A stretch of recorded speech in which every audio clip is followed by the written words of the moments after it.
Hi guys, welcome back to my YouTube channel that is Swapna's tutorial. So ನೀವೇ ನನ್ನ ಚಾನಲ್ಗೆ subscribe ಆಗಿಲ್ಲ ಅಂದರೆ ಪ್ಲೀಸ್ ಸಬ್ಸ್ಕ್ರೈಬ್ ಆಗಿ, ವೀಡಿಯೋಸ್ನ ಲೈಕ್ ಮಾಡಿ, ಶೇರ್ ಮಾಡಿ, ಹಾಗೆ ಕಮೆಂಟ್ ಮಾಡಿ. ಸೊ ಇವತ್ತು ನಾನು ಮಾಡ್ತಿರೋ ಸಬ್ಜೆಕ್ಟ್ ಯಾವುದು ಅಂದರೆ ಸೆಕೆಂಡ್ ಸೆಮ್ BComನ ಒಂದು ಬ್ಯಾಂಕಿಂಗ್ ಆಪರೇಷನ್ಸ್ ಅಂತ ಹೇಳಿ ಒಂದು ಸಬ್ಜೆಕ್ಟ್ನ ಎಕ್ಸ್ಪ್ಲೈನ್ ಮಾಡ್ತಿದ್ದೀನಿ. ಅದರಲ್ಲಿ ಚಾಪ್ಟರ್ 5 ಬಂದುಬಿಟ್ಟು ಈ ಬ್ಯಾಂಕಿಂಗ್ ಸರ್ವಿಸಸ್ ಆ್ಯಂಡ್ ಚಾಲೆಂಜಸ್ ಅಂತ ಹೇಳಿ ಈ ಒಂದು ಕಂಪ್ಲೀಟಾಗಿ ಈ banking and electronic banking services and challenges ಬಗ್ಗೆ ಕಂಪ್ಲೀಟ್ ಇನ್ ಡೀಟೇಲ್ಡ್ ಆಗಿ ಕೊಡ್ತಾ ಹೋಗಿದ್ದಾರೆ ಈ ಒಂದು ಲೆಸನಲ್ಲಿ. ಸೊ ನಾನು ಪ್ರೀವಿಯಸ್ ವಿಡಿಯೋದಲ್ಲಿ ನೀವು ನೋಡೋದಾದರೆ ಚಾಪ್ಟರ್ 1ಇಂದ ಚಾಪ್ಟರ್ 4ವರೆಗೂ ಕಂಪ್ಲೀಟಾಗಿ ಇನ್ ಡೀಟೇಲ್ ಆಗಿ ಎಕ್ಸ್ಪ್ಲೈನ್ ಮಾಡಿ ಅಪ್ಲೋಡ್ ಮಾಡಿದ್ದೀನಿ. ಯಾರೆಲ್ಲ ಆ ವೀಡಿಯೋಸ್ನ ನೋಡಿಲ್ವೋ ಒಂದ್ಸತಿ ಆ ವೀಡಿಯೋಸ್ನ ನೋಡ್ಕೊಂಡು ಬಂದು ಈ ಒಂದು ವೀಡಿಯೋನ ನೋಡಿ, ಬಿಕಾಸ್ ನಿಮಗೆ ಒಂದು ಕಂಟಿನ್ಯೂಷನ್ ಅನ್ನೋದು ಪ್ರಾಪರಾಗಿ ಸಿಗುತ್ತೆ ಅನ್ನೋ ಒಂದು ರೀಸನಲ್ಲಿ. ಸೊ ಈ ಒಂದು ವೀಡಿಯೋದಲ್ಲಿ ನಾನು ನೆಟ್ ಬ್ಯಾಂಕಿಂಗ್ ಮತ್ತು ಈ ಬ್ಯಾಂಕಿಂಗ್ ಬಗ್ಗೆ ಕಂಪ್ಲೀಟ್ ಇನ್ ಡೀಟೇಲ್ ಆಗಿ ಹೇಳ್ತಾ ಹೋಗ್ತೀನಿ. ಓಕೆನಾ? ಸೊ ನೋಡಿ, ಇಂಟ್ರೊಡಕ್ಷನ್ ಟು ಈ ಬ್ಯಾಂಕಿಂಗ್ ಅಂದರೆ ಏನು? ಎಲೆಕ್ಟ್ರಾನಿಕ್ ಬ್ಯಾಂಕಿಂಗ್ ಅಂತ ಹೇಳಿ ಅರ್ಥ. ಇನ್ ಶಾರ್ಟ್ ಆಗಿ ಈ ಬ್ಯಾಂಕಿಂಗ್ ಅಂತ ಹೇಳಿ ಕರೀತಾರೆ. ಓಕೆನಾ? ಸೊ ಈ ಬ್ಯಾಂಕಿಂಗ್ ಅಂದರೆ ಏನು ಅಂದರೆ refers to the delivery of banking services through electronic channels such as internet, mobile phones, ATMs, debit cards, credit cards, UPI, digital wallets. E-banking enables customer to perform financial transaction without visiting a bank branch physically. ಅಂದರೆ ಏನು? ಈ banking ಅಂದರೆ ಏನು ಅಂದರೆ electronic banking ಅಲ್ವಾ?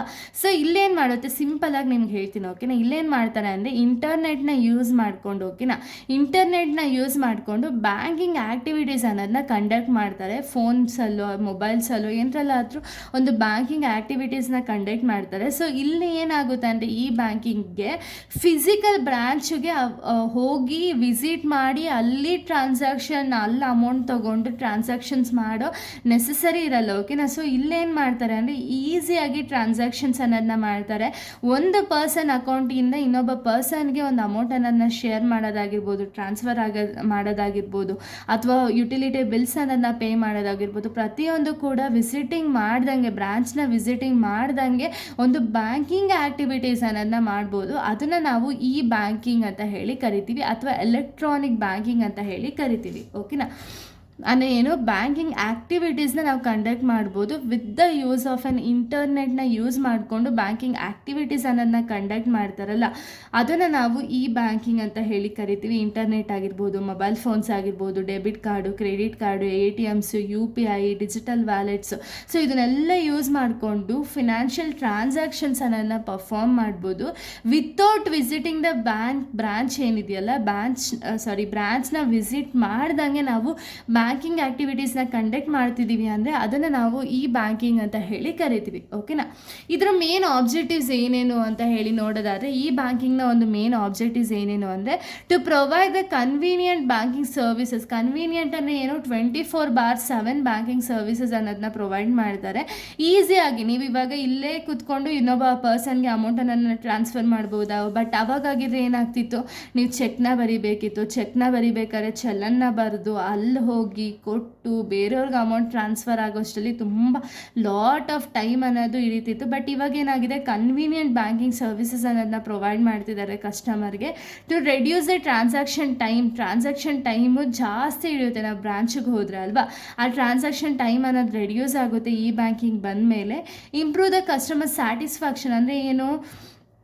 ಹೀಗೆ ಹೋಗಿ ಬ್ಯಾಂಕಿಗೆ ಹೋಗಿ ಕಾಯೋ ಅವಶ್ಯಕತೆ ಇರಲ್ಲ, ಟ್ರಾನ್ಸಾಕ್ಷನ್ ಟೈಮ್ ಅನ್ನೋದು ಜಾಸ್ತಿ ಇರಲ್ಲ. ಸೊ ಇದರಿಂದ ಏನಾಗುತ್ತೆ, ಕಸ್ಟಮರ್ ಸ್ಯಾಟಿಸ್ಫ್ಯಾಕ್ಷನ್ ಅನ್ನೋದು ಇನ್ಕ್ರೀಸ್ ಆಗ್ತಾ ಹೋಗುತ್ತೆ. ಓಕೆನಾ?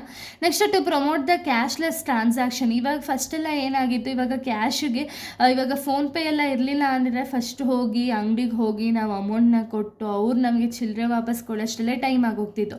ಈಗ ಎಕ್ಸಾಂಪಲ್ ನಾವು ಏನೋ ಒಂದು ಐಟಮ್ಸ್ನ 5 ರೂಪೀಸಿಗೆ ತೊಗೊಂಡಿದ್ದೀವಿ ಅಂದರೆ ಅವ್ರು ಮತ್ತೆ ನಮಗೆ 15 ರೂಪೀಸ್ 20 ರೂಪೀಸ್ನ ಅವ್ರ ಕೈಲಿ ಕೊಟ್ಟು ಅಂದರೆ 15 ರೂಪೀಸ್ ಅವ್ರಿಗೆ ಹತ್ರ ಕ್ಯಾಶ್ ಇರ್ತಿರ್ಲಿಲ್ಲ. ಪಾಪ ಬೇರೆಯವ್ರ ಹತ್ರ ಹೋಗಿ ಅವ್ರು ಇಸ್ಕೊಂಡು ಬಂದು ನಮಗೆ ಕೊಟ್ಟು ಎಷ್ಟು ಕಾಯಬೇಕಾಗಿತ್ತಲ್ವ. ಬಟ್ ಇವಾಗೇನು, UPI ಹೋಗ್ತೀವಿ, ಅಲ್ಲಿ QR ಇರುತ್ತೆ, ಸ್ಕ್ಯಾನ್ ಮಾಡ್ತೀವಿ, ಅಮೌಂಟ್ ಟ್ರಾನ್ಸಾಕ್ಷನ್ ಅನ್ನೋದನ್ನ ಮಾಡ್ತೀವಿ, ಆರಾಮ್ಸೆ ಬರ್ತೀವಿ. ಇಲ್ಲೇನಾಗುತ್ತೆ, ಕ್ಯಾಶ್ಲೆಸ್ ಟ್ರಾನ್ಸಾಕ್ಷನ್ ಅನ್ನೋದು ಇರಲ್ಲ. ಈಸಿಯಾಗಿ ಬ್ಯಾಂಕಿಂಗ್ ಆ್ಯಕ್ಟಿವಿಟೀಸ್ ಅನ್ನೋದು ನಾವು ಬರೀ ಮೊಬೈಲ್ ಫೋನಲ್ಲೇ ಕಂಡಕ್ಟ್ ಮಾಡ್ತೀವಿ ಅಲ್ವಾ. Next to reduces the operational cost of the bank. ಅಂದರೆ ಏನು? ಆಪ್ರೇಷನಲ್ ಕಾಸ್ಟ್ ಏನಿದೆಯಲ್ಲ ಅದು ರೆಡ್ಯೂಸ್ ಮಾಡೋದಕ್ಕೆ ಈ ಬ್ಯಾಂಕಿಂಗ್ ಅನ್ನೋದು ಇಂಟ್ರಡ್ಯೂಸ್ ಆಯಿತು. Next to increase the financial inclusion ಅನ್ನೋದನ್ನ ಇನ್ಕ್ರೀಸ್ ಇನ್ಕ್ರೀಸ್ ಮಾಡೋದಕ್ಕೆ ಈ ಕಾನ್ಸೆಪ್ಟ್ ಅನ್ನೋದನ್ನ ಬಂತು. To improve the efficiency and transparency ಆಗಿರಲಿ ಅಥವಾ ಎಫಿಷಿಯನ್ಸಿ ಆಗಿರಲಿ, ಈ ಬ್ಯಾಂಕಿಂಗ್ ಬಂದ ಮೇಲೆ ತುಂಬ ಇನ್ಕ್ರೀಸ್ ಆಯ್ತಾ ಹೋಯಿತು. ಓಕೆನಾ, ಇದೆಲ್ಲ ಕಂಪ್ಲೀಟ್ ಆಗಿ ಆಬ್ಜೆಕ್ಟಿವ್ಸ್ ಮತ್ತು ಇಂಟ್ರಡಕ್ಷನ್ ಟು ಈ ಬ್ಯಾಂಕಿಂಗ್ ಆಗಿದೆ.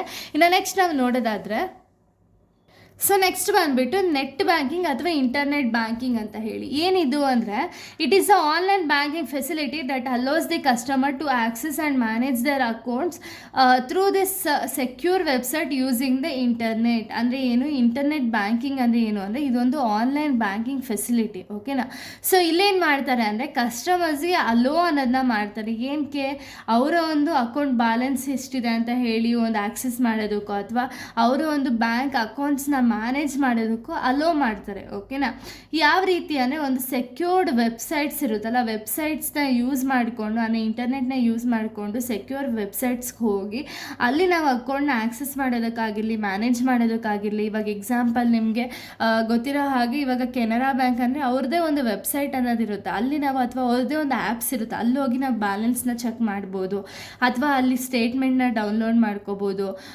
ಮತ್ತು ಬ್ಯಾಲೆನ್ಸ್ ಎನ್ಕ್ವೈರಿ ಅನ್ನೋದನ್ನ ಮಾಡ್ಬೋದು, ಅಥವಾ ನಾವು ಇನ್ನೊಬ್ರಿಗೆ ಫಂಡ್ ಅನ್ನೋದನ್ನ ಟ್ರಾನ್ಸ್ಫರ್ ಮಾಡ್ಕೋಬೋದು, ಯುಟಿಲಿಟಿ ಬಿಲ್ಸ್ ಅನ್ನೋದನ್ನ ಪೇ ಮಾಡ್ಬೋದು. ಈ ರೀತಿ ಪ್ರತಿಯೊಂದನ್ನು ಕೂಡ ಇಂಟರ್ನೆಟ್ ಬ್ಯಾಂಕಿಂಗಲ್ಲೇ ನಮ್ಗೆ ಆಗ್ತದೆ ಅಲ್ವಾ, ಅದನ್ನು ನಾವು ಇಂಟರ್ನೆಟ್ ಅಥವಾ ನೆಟ್ ಬ್ಯಾಂಕಿಂಗ್ ಅಂತ ಹೇಳಿ ಕರಿತೀವಿ. ಇನ್ನು ಫೀಚರ್ಸ್ನ ನೋಡೋದಾದರೆ, ಆನ್ಲೈನ್ ಫಂಡ್ ಟ್ರಾನ್ಸ್ಫರ್, ನಿಮಗೆ ಗೊತ್ತಿರೋ ಹಾಗೆ ಒಂದು ಪರ್ಸನ್ ಅಕೌಂಟಿಂದ ಇನ್ನೊಬ್ಬ ಪರ್ಸನ್ಗೆ ನಾವು ಈಸಿಯಾಗಿ ಟ್ರಾನ್ಸ್ಫರ್ ಅನ್ನೋದನ್ನ ಮಾಡ್ಬೋದು. ಬ್ಯಾಲೆನ್ಸ್ನ ನೋಡ್ಬೋದು, ಅಂದರೆ ಬ್ಯಾಲೆನ್ಸ್ನ ಎನ್ಕ್ವೈರ್ ಮಾಡ್ಬೋದು, ವೆದರ್ ನಮ್ಮ ಅಕೌಂಟಲ್ಲಿ ಎಷ್ಟು ಬ್ಯಾಲೆನ್ಸ್ ಇದೆ ಅಂತ ಹೇಳಿ ನಮಗೂ ಪ್ರಾಪರಾಗಿ ಗೊತ್ತಾಗುತ್ತೆ. ಅದರ ಜೊತೆಗೆ ಸ್ಟೇಟ್ಮೆಂಟ್ ಅದನ್ನು ಡೌನ್ಲೋಡ್ ಮಾಡ್ಬೋದು, ಮಿನಿ ಸ್ಟೇಟ್ಮೆಂಟ್ನೆಲ್ಲ ಡೌನ್ಲೋಡ್ ಮಾಡ್ಬೋದು, ಯುಟಿಲಿಟಿ ಬಿಲ್ಸ್ನ ನಾವು ಪೇ ಮಾಡ್ಬೋದು, ಆನ್ಲೈನ್ ಶಾಪಿಂಗ್ ಮಾಡಿದರೆ ಅದ್ರ ಪೇಮೆಂಟ್ಸ್ನೂ ಕೂಡ ನಾವು ಪೇ ಲೇಟರ್ ಆಪ್ಷನ್ಸ್ ಕೂಡ ಇರುತ್ತೆ, ಈ ರೀತಿ ಪೇ ಎಲ್ಲ ಮಾಡ್ಬೋದು. ಇದೆಲ್ಲ ಒಂದು ಫೀಚರ್ಸ್. ಓಕೆನಾ, ಇನ್ನು ಅಡ್ವಾಂಟೇಜಸ್ ಬಂದುಬಿಟ್ಟು ಅವೈಲಬಿಲಿಟಿ 24 hours a day, ಅಂದರೆ ಏನು 24/7 ನಾವು ಅವೈಲಬಲ್ ಇರುತ್ತೆ, ಅಂದರೆ ತುಂಬ ಕನ್ವೀನಿಯೆಂಟ್ ಇರುತ್ತೆ ಕಸ್ಟಮರ್ಗೆ ಅಲ್ವಾ. ಸೇವ್ ಟೈಮ್ ಆ್ಯಂಡ್ ಎಫರ್ಟ್, ಅಂದರೆ ಏನು, ಇವಾಗ ನಾವು ಒಂದು ಬ್ಯಾಂಕಿಗೆ ಹೋಗಿ ಅಲ್ಲಿ ನಮ್ಮ ಬ್ಯಾಲೆನ್ಸ್ ಎಷ್ಟಿದೆ ಅಂತ ಹೇಳಿ ಪಾಸ್ಬುಕ್ಕಲ್ಲಿ ಎಂಟ್ರಿ ಮಾಡಿಕೊಂಡು ಬಂದು ನಮ್ಮ ಬ್ಯಾಲೆನ್ಸ್ನ ಚೆಕ್ ಮಾಡೋದ್ರ ಬದಲು ಇವಾಗ ನಮ್ಗೆ ಏನಾಗಿದೆ, ಕಂಪ್ಲೀಟಾಗಿ ಅಪ್ಡೇಟ್ ಆಗಿರೋ ರೀಸನಿಂದ ಫೋನಲ್ಲೇ ನಾವು 1 ಸೆಕೆಂಡ್ಗೆ ಚೆಕ್ ಮಾಡ್ಬೋದು ಎಷ್ಟು ನಮ್ಮ ಅಕೌಂಟಲ್ಲಿ ಬ್ಯಾಲೆನ್ಸ್ ಇದೆ ಅಂತ ಹೇಳಿ ಅಲ್ವಾ. ಇದ್ರ ಜೊತೆಗೆ ಏನಾಗುತ್ತೆ, ಪೇಪರ್ ವರ್ಕ್ ಏನಿದೆಯಲ್ಲ ಅದು ರೆಡ್ಯೂಸ್ ಆಗ್ತಾ ಹೋಗುತ್ತೆ. ಪೇಪರ್ ವರ್ಕ್ ನೆಸಸರಿನೇ ಇರಲ್ಲ, ಏನಕ್ಕೆ, ಪ್ರತಿಯೊಂದನ್ನು ಕೂಡ ನಾವು ಆನ್ಲೈನಲ್ಲೇ ಪೇ ಮಾಡೋದ್ರಿಂದ ಪೇಪರ್ ವರ್ಕ್ ಅನ್ನೋದು ರೆಡ್ಯೂಸ್ ಆಗುತ್ತೆ. ಪ್ರೊವೈಡ್ ಇನ್ಸ್ಟೆಂಟ್ ಟ್ರಾನ್ಸಾಕ್ಷನ್ ರೆಕಾರ್ಡ್, ಅಂದರೆ ಏನು, ನಾವು ಆಲ್ರೆಡಿ ಮಿನಿ ಸ್ಟೇಟ್ಮೆಂಟ್ ಅಥವಾ ಸ್ಟೇಟ್ಮೆಂಟ್ನ ಡೌನ್ಲೋಡ್ ಮಾಡೋದ್ರಿಂದ ನಮಗೆ ಇನ್ಸ್ಟೆಂಟಾಗಿ ಟ್ರಾನ್ಸಾಕ್ಷನ್ ರೆಕಾರ್ಡ್ಸ್ ಅನ್ನೋದು ಬರುತ್ತೆ. ನೀವು ಇಲ್ಲಿ ಎಷ್ಟು ಅಮೌಂಟ್ ಎಲ್ಲೆಲ್ಲಿ ಪೇ ಮಾಡಿದ್ದೀರಿ, ಈಗ ಎಕ್ಸಾಂಪಲ್ ಒಂದು ಕಡೆ 20 ಪೇ ಮಾಡಿರ್ತೀನಿ, ಏನಕ್ಕೆ, ಪ್ರತಿಯೊಂದು ಅಂಗಡಿ ಡೀಟೇಲ್ಸ್ ವಿತ್ ನಮಗೆ ಸಿಗುತ್ತೆ ಸ್ಟೇಟ್ಮೆಂಟ್ ಅಲ್ವಾ.